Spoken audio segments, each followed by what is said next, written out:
kurudza complex rasta ndipushewe papo ndinoda kunotenga hembe pamanje manje masamurai ndini Tsano veparuzevha ichi achidzipeta kana dzakutanga dzakuputika kozviri sei vamutengesi maswera seiko nebasa kozviri sei vamutengesi maswera seiko nebasa ndikuda kutengawo kahembe mangwana ndakubuda pavhidhiyo ndakuda kutengawo kahembe mangwana ndakubuda pavhidhiyo aiwa hembe kandidzodzi dzakasangana mashoti nemahovhorosi mabhurugwa nemajoga darura izvese mukwasha otega vesachi eofi nemaguchi bhurugwa nemajoga darura izvenyu mukwasha kozviri sei vamutengesi maswera seiko nebasa kozviri sei vamutengesi maswera seiko nebasa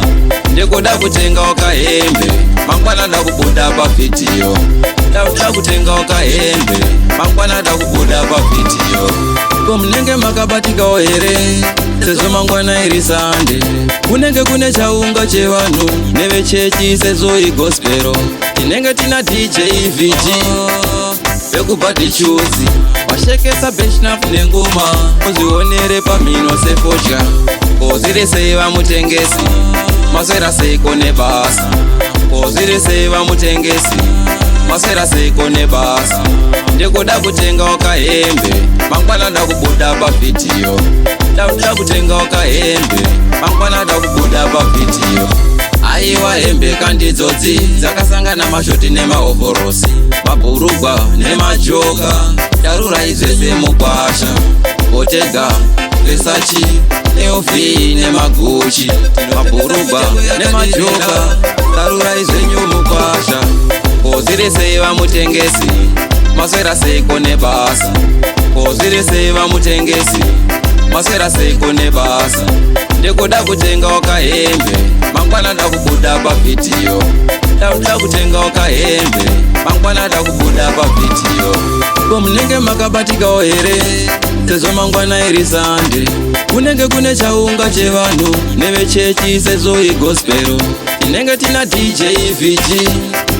vekubhadhichuzi washekesa beshnaf nengoma uzvionere pamhino sefodya kozviri sei vamutengesi maswera seiko nebasa kozviri sei vamutengesi maswera seiko nebasa ndikuda kutengawo kahembe mangwana ndakubuda pavhidhiyo ndakuda kutengawo kahembe mangwana ndakubuda pavhidhiyo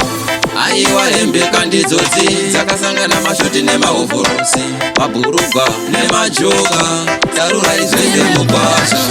otega vesachi eofi nemaguchi tinotengesa mitengo yakaderera sarura izvenyu mukwa